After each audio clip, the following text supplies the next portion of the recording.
बात करने वाले हैं एक ऐसे व्यक्ति के बारे में जो आया, उसने $20 की टिकट खरीदी, एयरप्लेन से सफ़र किया और उसके बाद वो $2 मिलियन लेके गायब हो गया।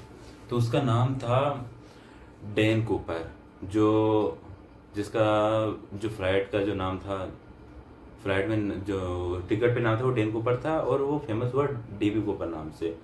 तो क्या होता है कि 1971 24 नवंबर 1971 को वो टिकट लेता है पोर्टलैंड से पोर्टलैंड से वॉशिंगटन सिटी में एक शहर है, स्वी स्वी what what is the name of city. Okay, तो वो शहर की टिकट लेता है। तो वो टिकट लेता है, और वो एकदम मतलब नॉर्मल दिखता है। किसी को उस पर शक भी नहीं होता, क्योंकि वो एकदम नॉर्मल दिखता है। ऐसे बिजनेसमैन वाले कपड़े पहन रखे थे, black coat, black tie and black glasses. Coat पहन रखा था, black tie and black glasses थे। तो किसी को उस पर शक भी नहीं हुआ। उसके बाद एक ब्रीफ केस था। उसके बाद में वो जाके बैठ गया प्लेन में, ठीक है। उसके बाद प्लेन ने अपना सफ़र स्टार्ट किया। जो जो टाइम लगता था पोर्टलैंड से, जो टाइम लगता है पोर्टलैंड से सियाटल जाने में, वो लगता है 30 मिनट्स का। तो 30 मिनट्स का सफ़र था। उसके बाद जैसे ही प्लेन टेक ऑफ करता है, उसके बाद वो एयर होस्टेस को अपने पास बुलाता है और उससे एक नोट देता है। तो उसे ऐसा लगता है कि ये जो नोट है, इसमें नंबर दिए होंगे अपने। ओके, ले इसलिए वो अपने देखती नहीं और अपने पर्स में डाल देती है। लेकिन वो फिर दोबारा उसको बुला के कहता, miss you had better watch that note. तो उसे खोलते हो तो उसमें लिखा होता है, आई हैव बॉम्ब। तो भाई उसकी फट जाती है, ठीक है। तो उसकी फट जाती है, फिर क्या होता है, वो उसे अपने पास बुलाता है, उसके पास आके बैठ जाती है। उसके बाद वो जो ब्रीफ केस होता है उसको खोल के दिखाता है। तो ब्रीफ केस में रेड कलर के सिलेंडर होते हैं और उनसे कुछ वायर जुड़े हुए होते हैं। तो अब वो पता अभी तक भी नहीं पता चला कि पाया कि वो असली बॉम्ब था या नकली बॉम्ब था, ठीक है। तो उसको लगता है कि असली बॉम्ब है, ठीक है। और इस बात हर किसी को लगेगा उस पैनिक कंडीशन में। फिर वो फिर वो बोलता है कि जो पायलट हैं उनको जाके बोलो कि जो मेरे जो डिमांड्स हैं वो ये हैं कि $2 million cash, and for parachute. And जब ये प्लेन सियाटल में लैंड करेगी, तो लैंड करेगी उस टाइम फ्यूल टैंक पास में होना चाहिए ताकि फ्यूल भर सके प्लेन में, ठीक है। ओके, ठीक है। तो उसके बाद वो जैसे 30 मिनट बाद पहुंचने वाली थी। तो क्या हुआ कि अब जैसे $2 मिलियन किस चीज किसके पास रहता है। तो एफबीआई ने बैंक वगैरह से सारे बैंक गए, तो वहां से लेने के लिए उसमें टाइम लग रहा था, क्योंकि $2 मिलियन का बहुत होता, वो भी 1971 में।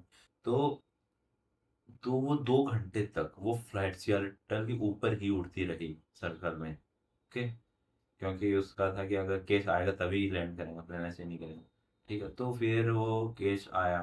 तो एक्चुअली में जो प्लेन था वो उसने टेक ऑफ किया था 250 ओके। एंड जो उसने लैंड किया वो किया था 5:45 पे, ओके। तो उसने 2 घंटे तक वो उस सिएटल के ऊपर ही उड़ता रहा। उसके बाद में हाँ, तो उसके बाद में पैसेंजर्स को उतार दिया गया। बस पायलट्स को रखा गया प्लेन के अंदर, एक एयर होस्टेस को रखा गया और एक फ्लाइट इंजीनियर को रखा गया। और वो केस ले लिया, 4 पैराशूट ले लिया और प्लेन में फ्यूल भर लिया। उसके बाद जो डैन कूपर था उसने बोला कि अब जो फ्लाइट है वो मेक्सिको की तरफ ले चलो, ठीक है। और उनको बोला कि फ्लाइट लो एल्टीट्यूड पे होनी चाहिए और लो स्पीड पे, ठीक है। वो बोला ठीक है। तो वो और ये भी बोला कि जो केबिन है, जहाँ पे डैन कूपर था, मतलब जहाँ पे लोग बैठे रहते हैं, मैं उस वाले केबिन में बात कर रहा हूँ।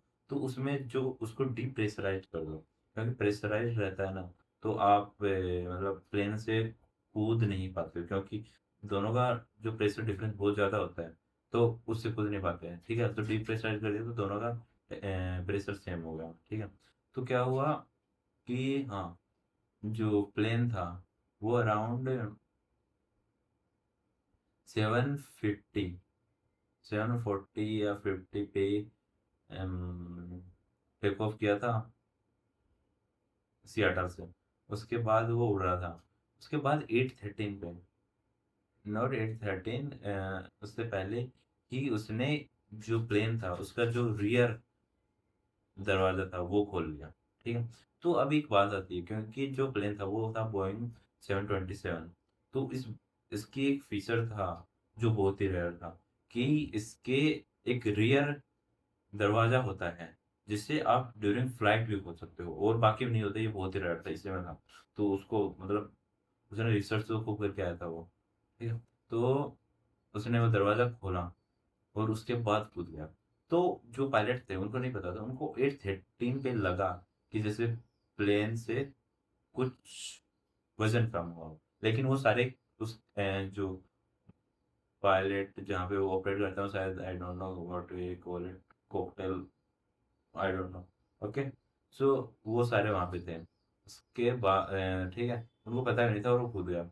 अब उस दिन क्या था, बहुत तेज आंधी आ रही थी, मतलब आंधी नहीं, मतलब एक तो बारिश बहुत तेज आ रही थी, हवा बहुत तेज चल रही थी, उसे आप आंधी मान सकते हो। ठीक है, तो वो उसमें कूद गया। उसके बाद वो प्लेन में एक्सीडेंट किया, तो वहाँ पे वो डैम के ऊपर नहीं था। उसके बाद हाँ, पहली बात तो ये कि उसे डीबी कूपर नाम से फेमस क्यों हुआ, क्योंकि जब ही ये बात फैली तो एक रिपोर्टर ने जल्दी जल्दी में डैन कूपर की जगह डीबी कूपर लिख दिया, और वो इतना फेमस हो गया। उसके बाद वो डीबी कूपर नाम से फेमस हो गया। ठीक है, तो हाँ, वो प्लेन लैंड हुआ, उनको वो नहीं मिला। उसके बाद उन्होंने सर्च सर्च स्टार्ट किया। ठीक है, तो जहाँ से वो प्लेन उड़ रहा था अराउंड उस टाइम, तो वो बहुत एक रिमोट एरिया था। वहाँ पे रिवर, माउंटेन, ये फॉरेस्ट वगैरह ये सब थे। तो पहली बात तो वहाँ पे सर्च कर पाना बहुत मुश्किल होता है, लेकिन फिर भी उन्होंने बहुत सर्च किया। तो उनको कुछ भी नहीं मिला, रुपए भी नहीं मिले, पैराशूट भी नहीं मिला, कपड़े भी नहीं मिले, डिब्बे के ऊपर लाश वगैरह उसका कुछ भी नहीं मिला। ठीक है, तो वो बहुत सर्च कर कुछ नहीं मिला। उसके बाद क्या हुआ कि उसके कुछ सालों बाद 1980 में एक लड़का रिवर के किनारे, 8-9 साल का बच्चा था, वो ऐसे खड्डा खोद रहा था, तो उससे पैसों की बंडल मिला। ठीक है, और वो वही नोट थे जो कि डैन कूपर को जो 2 मिलियन लिए थे एफबीआई से, वो वही पैसे थे। क्योंकि जब एफबीआई ने पैसे दिए थे तो उनके जो रजिस्ट्रेशन, वो जो नंबर लिखा होता है, वो उनका डाटा रख लिया था सब नोटों का। तो वो वही नोट थे, लेकिन वो बहुत छोटा अमाउंट था और बाकी कुछ भी नहीं मिला। और एक यही सबूत मिला था। अब कुछ लोग तो ऐसा मानते हैं कि वो जाने से पहले उसने ये छिपा के गया था कि ताकि ये मिल जाए, मतलब ये मिले। उसके बाद उसने और भी सबूत छिपाए होंगे, वो शायद मिले ही नहीं कभी। ठीक है, तो वो क्या पता आईपीएस खेलना चाहता हूँ, मतलब कि उसने ये सबूत, पहले ये सबूत मिलेगा, अब आपको और सर्च करो तो वो मिलेगा। लेकिन उनको कभी और कुछ मिला ही नहीं। उसके बाद 2016 में उन्होंने एफबीआई ने सर्च बंद कर दी, और डेवी को पूरा कुछ पता नहीं चला। तो यही कहानी है एक डेवी कोपर नाम के व्यक्ति की, जो एक ऑर्डिनरी टिकट लेता है पोर्टलैंड से $20 की सियाटल के लिए, ट्रेवल करता है, और जब उतरता है तो $2 मिलियन के बैग के साथ उतरता है, और उसके बाद किसी को उसका पता नहीं चलता वो कहाँ गया। Bye bye guys, that's for today's story, this is the real story. Okay.